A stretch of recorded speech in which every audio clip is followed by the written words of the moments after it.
Hi friends, ಇವತ್ತು ನಾನು 2 ಥರದ ಲಂಚ್ ಬಾಕ್ಸ್ ರೆಸಿಪಿನ ತಿಳಿಸ್ಕೊಡ್ತಾ ಇದ್ದೀನಿ ಫ್ರೆಂಡ್ಸ್. ಅದು ತುಂಬ ಈಸಿಯಾಗಿರುತ್ತೆ, ಕ್ವಿಕ್ಕಾಗೂ ಸಹಿತ ಮಾಡ್ಬೋದು. ಲಂಚ್ ಬಾಕ್ಸಿಗೆ ಏನಪ್ಪ ಮಾಡೋದು ಅಂತ ಚಿಂತೆ ಮಾಡ್ತಾ ಇದ್ದರೆ ಈ ರೀತಿಯಾಗಿ ಬಿಸಿ ಬಿಸಿಯಾಗಿ ಲಂಚ್ ಬಾಕ್ಸಿಗೆ ಸಹಿತ ಮಾಡ್ಕೊಡ್ಬೋದು. ಪುಟಾಣಿ ಮಕ್ಕಳಿಂದ ಹಿಡಿದು ದೊಡ್ಡವರವರೆಗೂ ತುಂಬ ಇಷ್ಟಪಟ್ಟು ತಿಂತಾರೆ ಅಂತಲೇ ಹೇಳ್ಬೋದು. ಒಂದು ಬಂದ್ಬಿಟ್ಟು ಕ್ಯಾಪ್ಸಿಕಮ್ ರೈಸನ್ನು ಮಾಡ್ತಾಯಿದ್ದೀನಿ, ಮತ್ತು ಇನ್ನೊಂದು ಬಂದ್ಬಿಟ್ಟು ಹುಳಿ ಉಪ್ಪಿಟ್ಟನ್ನು ಮಾಡ್ತಾಯಿದ್ದೀನಿ ಫ್ರೆಂಡ್ಸ್. ಹುಣಸೆಹಣ್ಣಿನ ರಸ ಹಾಕ್ಬಿಟ್ಟು ಉಪ್ಪಿಟ್ಟನ್ನು ಮಾಡ್ತೀನಿ. ತುಂಬ ಟೇಸ್ಟಿಯಾಗಿರುತ್ತೆ, ಖಂಡಿತವಾಗಿಯೂ ಟ್ರೈ ಮಾಡಿ. ತುಂಬ ಲಂಚ್ ಬಾಕ್ಸಿಗೆ ಬಿಸಿ ಬಿಸಿಯಾಗಿ ನೀವು ಸರ್ವ್ ಮಾಡಿ ಕೊಡ್ಬೋದು.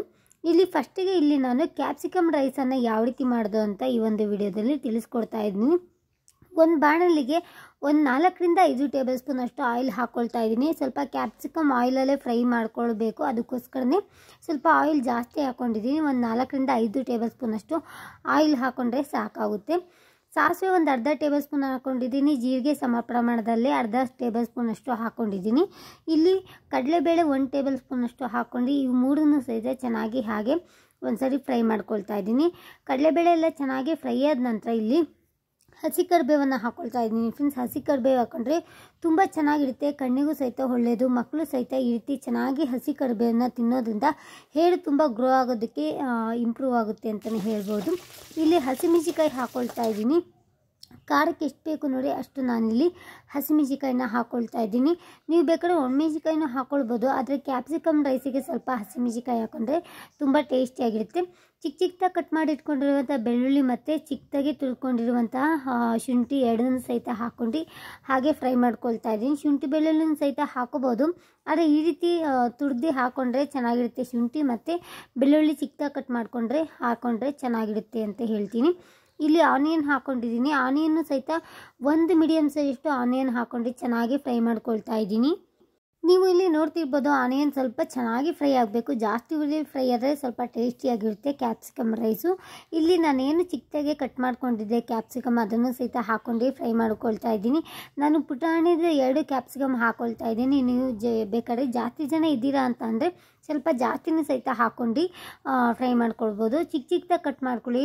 ಸ್ವಲ್ಪ ದೊಡ್ಡದಾದರೆ ಚಿಕ್ಕ ಮಕ್ಕಳಿಗೆ ತಿನ್ನೋದಕ್ಕಾಗೋದಿಲ್ಲ, ಅದಕ್ಕೆ ಚಿಕ್ಕದಾಗಿ ಕಟ್ ಮಾಡಿಕೊಂಡ್ರೆ ಬೇಗನೆ ಫ್ರೈ ಆಗುತ್ತೆ. 1 ಟೇಬಲ್ ಸ್ಪೂನ್ ಅಷ್ಟು ಗರಂ ಮಸಾಲ ಹಾಕ್ಕೊಂಡಿದ್ದೀನಿ, ನೋಡ್ತಿರ್ಬೋದು. ಮತ್ತು ಚಿಲ್ಲಿ ಪೌಡರ್ನು ಸಹಿತ ಹಾಕ್ಕೊಳ್ತಾ ಇದ್ದೀನಿ. ಹಸಿಮೆಣಸಿಕಾಯಿನೂ ಸಹಿತ ಹಾಕ್ಕೊಂಡಿದ್ದೆ, ಆದರೆ ಸ್ವಲ್ಪ ಚಿಲ್ಲಿ ಪೌಡರ್ ಹಾಕ್ಕೊಂಡ್ರೆ ಸ್ವಲ್ಪ ಖಾರವಾಗಿರಬೇಕು ಅಂತ ಚಿಲ್ಲಿ ಪೌಡರ್ ಹಾಕ್ಕೊಂಡು, ಮತ್ತು ಅರ್ಧ ಟೇಬಲ್ ಸ್ಪೂನ್ ಅಷ್ಟು ಮನೆಯಲ್ಲಿ ಮಾಡಿರುವಂತಹ ಧನಿಯಾ ಪುಡಿನ ಹಾಕ್ಕೊಳ್ತಾ ಇದ್ದೀನಿ. ಇದೆಲ್ಲನೂ ಸಹಿತ ಚೆನ್ನಾಗಿ ಆಯಿಲಲ್ಲಿ ಫ್ರೈ ಮಾಡ್ಕೊಳ್ಬೇಕು, ಹಂಗಾದ್ರೆ ಚೆನ್ನಾಗಿರುತ್ತೆ. ಲೋ ಫ್ಲೇಮಲ್ಲೇ ಫ್ರೈ ಮಾಡ್ಕೊಳ್ಳಿ. ಮಸಾಲೆ ಪುಡಿ ಹಾಕಿರೋದ್ರಿಂದ ಸೀದೋಗೋ ಚಾನ್ಸಸ್ ಜಾಸ್ತಿ ಇರುತ್ತೆ. ಇದೆಲ್ಲ ಮಸಾಲೆ ಫ್ರೈ ಎಲ್ಲ ಮಾಡ್ಕೊಂಡಿದ್ದಾದಮೇಲೆ ಬಿಸಿ ರೈಸನ್ನು ಹಾಕ್ಕೊಳ್ತಾ ಇದ್ದೀನಿ. ನಿಮ್ಗೆ ಎಷ್ಟು ಬೇಕು ನೋಡಿ ಅಷ್ಟನ್ನು ರೈಸನ್ನು ಹಾಕ್ಕೊಳ್ಬೋದು. ಬಿಸಿ ರೈಸ್ ಹಾಕ್ಕೊಂಡಿದ್ದಾದ್ಮೇಲೆ ಸ್ವಲ್ಪ ರುಚಿಗೆ ತಕ್ಕಷ್ಟು ಉಪ್ಪು, ಮತ್ತು ಅರ್ಧ ಹೋಳಷ್ಟು ನಿಂಬೆಹಣ್ಣಿನ ರಸ ಹಾಕ್ಕೊಳ್ತಾ ಇದ್ದೀನಿ. ಮೇನ್ ನಿಂಬೆಹಣ್ಣಿನ ರಸ ಹಾಕ್ಕೊಂಡ್ರೆ ಇನ್ನೂ ಒಂಥರ ಟೇಸ್ಟಿಯಾಗಿರುತ್ತೆ ಫ್ರೆಂಡ್ಸ್. ಅದು ತುಂಬ ಸಖತ್ತಾಗಿರುತ್ತೆ. ಒಂಥರ ಎಗ್ ರೈಸ್ಗಿನ್ನ ಸೂಪರಾಗಿರುತ್ತೆ ಅಂತಲೇ ಹೇಳ್ಬೋದು. ಫ್ರೈಡ್ ರೈಸ್, ಎಗ್ ರೈಸು ನೀವು ಮಾಮೂಲಿ ತಿಂದು ಬೇಜಾರಾಗಿರ್ತೀರ ಅಂದರೆ ಈ ರೀತಿ ಕ್ಯಾಪ್ಸಿಕಮ್ ರೈಸನ್ನು ಮಾಡಿ ತಿನ್ನಿ, ಖಂಡಿತವಾಗಿಯೂ ತುಂಬ ಒಳ್ಳೆ ಟೇಸ್ಟ್ ಕೊಡುತ್ತೆ ಅಂತಲೇ ಹೇಳ್ಬೋದು. ಚಿಕ್ಕ ಮಕ್ಕಳಿಗೂ ಸಹಿತ ತುಂಬ ಚೆನ್ನಾಗಿರುತ್ತೆ. ಈ ಚಳಿಗಾಲದಲ್ಲಂತೂ ಈ ರೀತಿ ಕ್ಯಾಪ್ಸಿಕಮ್ ರೈಸ್ ತಿನ್ನೋದ್ರಿಂದ ತುಂಬ ಚೆನ್ನಾಗಿರುತ್ತೆ. ಇಷ್ಟೇ ಫ್ರೆಂಡ್ಸ್, ತುಂಬ ಈಸಿಯಾಗಿ ರೆಸಿಪಿ ಮಾಡ್ಕೊಳ್ಬೋದು. ನಿಮ್ಮ ಹತ್ರ ನಿಂಬೆಹಣ್ಣಿನ ರಸ ಇಲ್ಲ ಅಂತಂದರೆ ಹುಣಸೆಹಣ್ಣಿನ ರಸನ ಹಾಕ್ಕೊಳ್ಬೋದು, ಆದರೆ ನಿಂಬೆಹಣ್ಣಿನ ರಸ ಇದ್ದರೆ ತುಂಬ ಚೆನ್ನಾಗಿರುತ್ತೆ. ಸ್ವಲ್ಪ ನಾನು ಲಾಸ್ಟಿಗೆ ಸ್ವಲ್ಪ ಕೊತ್ತಂಬರಿನ ಹಾಕ್ಕೊಳ್ತಾ ಇದ್ದೀನಿ. ಕೊತ್ತಂಬರಿ ಹಾಕ್ಕೊಂಡು ಸ್ವಲ್ಪ ಚೆನ್ನಾಗಿ ಮಿಕ್ಸ್ ಮಾಡಿಕೊಂಡ್ರೆ ಕ್ಯಾಪ್ಸಿಕಮ್ ರೈಸು ತುಂಬ ಚೆನ್ನಾಗಿ ಯಮ್ಮಿಯಾಗಿ ರೆಡಿಯಾಗುತ್ತೆ. ಮಕ್ಕಳು ಲಂಚ್ ಬಾಕ್ಸಿಗೆ ಹಾಕ್ಕೊಟ್ರೆ ತುಂಬ ಇಷ್ಟಪಟ್ಟು ಬರೀ ಮಾಮೂಲಿ ರೈಸು, ಅವಲಕ್ಕಿ, ಚಿತ್ರಾನ್ನ, ಪಲಾವು ತಿಂದು ಬೇಜಾರಾಗುತ್ತೆ. ಅವ್ರಿಗೂ ಸಹಿತ ನಿಮ್ಮ ಹಸ್ಬೆಂಡ್ಗಾಗಿರ್ಬೋದು, ಆಫೀಸ್ಗೆ ಎಲ್ಲರೂ ಹೋಗೋರಿದ್ರೆ ಈ ರೀತಿ ಮಾಡಿಕೊಟ್ರೆ ತುಂಬ ಚೆನ್ನಾಗಿ ತಿಂತಾರೆ.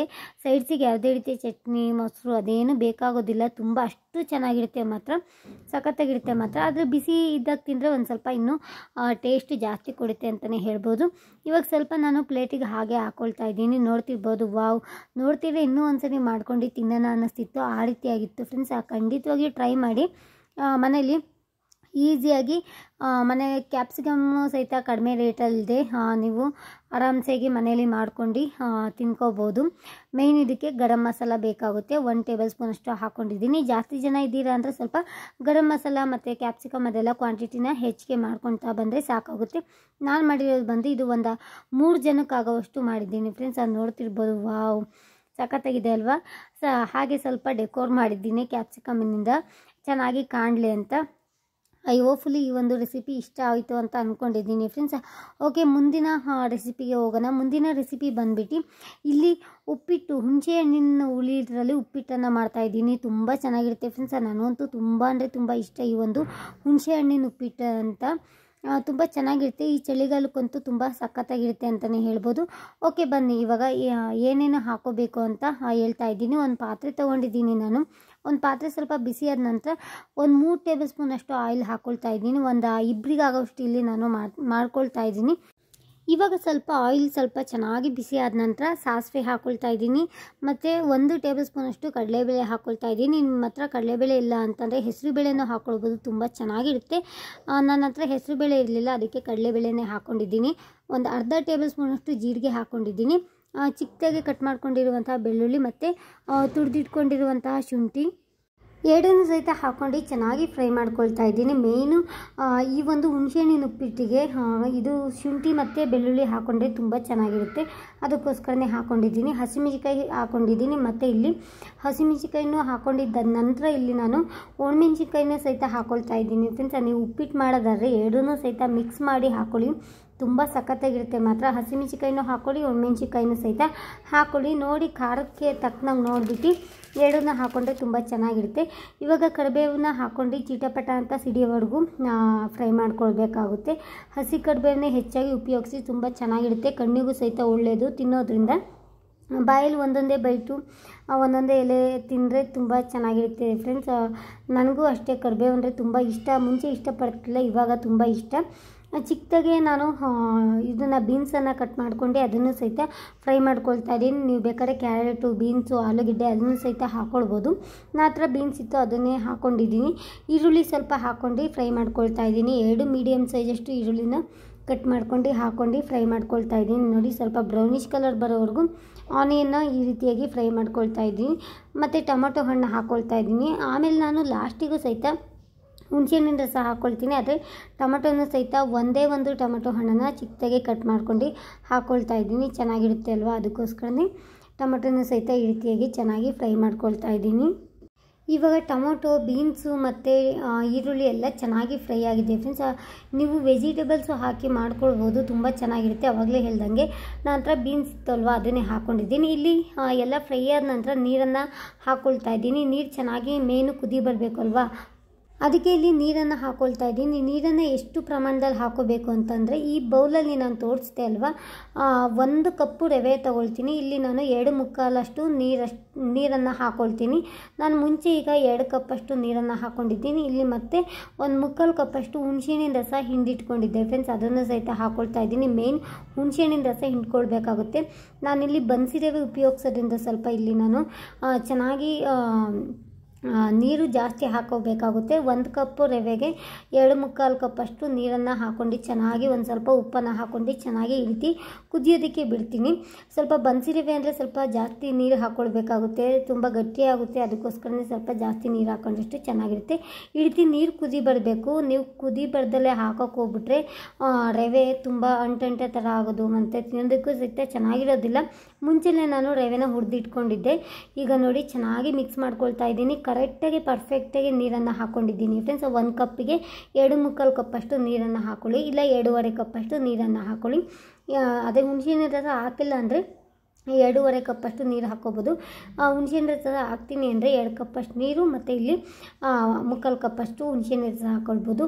ಚೆನ್ನಾಗಿ ಮಿಕ್ಸ್ ಮಾಡಿ ಒಂದು ಮುಚ್ಚಳನ ಮುಚ್ಚಿಬಿಟ್ಟು 1 ನಿಮಿಷಗಳ ಕಾಲ ಹಾಗೆ ಬಿಟ್ಟಿದ್ದೆ. ನೋಡ್ತಿರ್ಬೋದು ಎಷ್ಟು ಉಡಿ ಉಡಿಯಾಗಿ ತುಂಬ ಸಾಫ್ಟಾಗಿ ಬಂದಿದೆ. ಮಾತ್ರ ಸ್ಪೂನಲ್ಲಿ ಅಂಟ್ಕೋತಿರ್ಲಿಲ್ಲ, ಅಷ್ಟು ಚೆನ್ನಾಗಿ ಬಂದಿದೆ. ಆಯಿಲೆಲ್ಲ ಹಾಕಿದ್ದೆ ಅಲ್ವಾ, ಅದಕ್ಕೆ ಸ್ಪೂನಲ್ಲಿ ಅಂಟ್ಕೊಳ್ತಿರ್ಲಿಲ್ಲ. ಇವಾಗ ಸರ್ವ್ ಮಾಡ್ತೀನಿ ಯಾವ ರೀತಿಯಾಗಿದೆ ಅಂತ. ತುಂಬ ಚೆನ್ನಾಗಿರುತ್ತೆ ಫ್ರೆಂಡ್ಸ್. ಇದು ನನ್ನ ಹಸ್ಬೆಂಡ್ಗಂತೂ ಈ ರೀತಿ ಹುಣಸೆಹಣ್ಣಿನ ಉಪ್ಪಿಟ್ಟು ಅಂದರೆ ತುಂಬ ಇಷ್ಟ. ಅವ್ರಿಗೆ ಖಂಡಿತವಾಗಿ ಟ್ರೈ ಮಾಡಿ. ಬಿಸಿ ಬಿಸಿಯಾಗಿ ಬೆಳಗ್ಗೆ ಟಿಫನಿಗೆ, ಮಧ್ಯಾಹ್ನ ಲಂಚ್ ಬಾಕ್ಸಿಗೂ ಸಹಿತ ಹಾಟ್ ಬಾಕ್ಸಿಗೆ ಹಾಕಿ ಕೊಡ್ಬೋದು. ಹುಣಸೆ ಹುಳಿ ಹಾಕಿರೋದ್ರಿಂದ ಯಾವುದೇ ರೀತಿಯ ತೊಂದರೆ ಆಗೋದಿಲ್ಲ, ತುಂಬ ಚೆನ್ನಾಗಿರುತ್ತೆ. ಮಕ್ಕಳು ಸಹಿತ ಇಷ್ಟಪಟ್ಟರು ತಿಂತಾರೆ. ಖಂಡಿತವಾಗಿಯೂ ನೀವು ಸಹಿತ ಮನೆಯಲ್ಲಿ ಅಪರೂಪಕ್ಕೊಂದು ಬಾರಿ ಬನ್ಸಿ ರವೆಯಲ್ಲಿ ಹುಳಿ ಉಪ್ಪಿಟ್ಟನ್ನು ಮಾಡ್ಕೊಂಡು ತಿನ್ಬೋದು. ಬರೀ ಮಾಮೂಲಿ ಉಪ್ಪಿಟ್ಟು ಮಾಡ್ಕೊಂಡು ತಿಂದರೆ ಇಷ್ಟ ಆಗೋದಿಲ್ಲ. ನನಗೂ ಅಷ್ಟೇ ಉಪ್ಪಿಟ್ಟು ಅಂದರೆ ಇಷ್ಟನೇ ಆಗ್ತಾ ಇರಲಿಲ್ಲ. ಆದರೆ ಈ ಒಂದು ಹುಣಸೆಹಣ್ಣಿನ ರಸ ಉಪ್ಪಿಟ್ಟು ಅಂದರೆ ತುಂಬ ಇಷ್ಟ ಆಗ್ತಾ ಇರುತ್ತೆ. ನೋಡಿದ್ರಲ್ಲ 2 ರೆಸಿಪಿ ಹೇಗೆ ಕ್ವಿಕ್ಕಾಗಿ ಮಾಡಿ ತೋರಿಸಿದ್ದೀನಿ ಅಂತ. ಐ ಹೋಪ್ಫುಲಿ ಈ ಒಂದು 2 ಲಂಚ್ ಬಾಕ್ಸ್ ರೆಸಿಪಿ ನಿಮಗೆ ಇಷ್ಟ ಆಯಿತು ಅಂತ ಅಂದ್ಕೊಂಡಿದ್ದೀನಿ ಫ್ರೆಂಡ್ಸ್. ಇಷ್ಟ ಆಗಿದೆ ಖಂಡಿತವಾಗಿಯೂ ನೀವು ಮಾಡಿದ್ದೇನೆ ಲೈಕ್ನ ಮಾಡಿ ಅಂತ ಕೇಳ್ಕೊತೀನಿ. ಎಷ್ಟು ಜನ ಹಾಗೆ ಹೋಗ್ತಾ ಇರ್ತೀರ ಲೈಕ್ ಮಾಡ್ದೇ. ಮತ್ತು ಹೊಸದಾಗೇನಾದರೂ ನೋಡ್ತಾ ಇದೆ ನನ್ನ ಚಾನಲ್ಗೆ ಸಬ್ಸ್ಕ್ರೈಬ್ ಮಾಡ್ಕೊಳ್ಳಿ. ಇದೇ ರೀತಿಯ ಮುಂದೆ ವಿಡಿಯೋನು ಸಹಿತ ತುಂಬ ಚೆನ್ನಾಗಿ ಒಳ್ಳೊಳ್ಳೆ ಕಂಟೆಂಟನ್ನು ಹಾಕ್ತೀನಿ ಅಂತ ಹೇಳ್ತೀನಿ. ಅಷ್ಟೇ, ಇನ್ನೇನಿಲ್ಲ. ಸಬ್ಸ್ಕ್ರೈಬ್ ಮಾಡ್ಕೊಳ್ಳಿ, ಲೈಕ್ ಮಾಡಿ, ಶೇರ್ ಮಾಡಿ, ನನ್ನ ಚಾನಲ್ಗೂ ಸಹಿತ ಸಪೋರ್ಟ್ ಮಾಡಿ. ಒಂದು ಪುಟ್ಟ ಚಾನಲ್ಗೆ, ಪುಟ್ಟ ಫ್ಯಾಮಿಲಿಗೂ ಸಹಿತ ಸಪೋರ್ಟ್ ಮಾಡಿ ಅಂತ ಕೇಳ್ಕೊತೀನಿ. ಓಕೆ, ನಾಳೆ ಮತ್ತೊಂದು ಹೊಸ ವಿಡಿಯೋ ಜೊತೆ ನಿಮಗೆ ಸಿಗ್ತೀನಿ. ಅಲ್ಲಿವರೆಗೂ ಟಾಟಾ, ಬಾಯ್ ಬಾಯ್.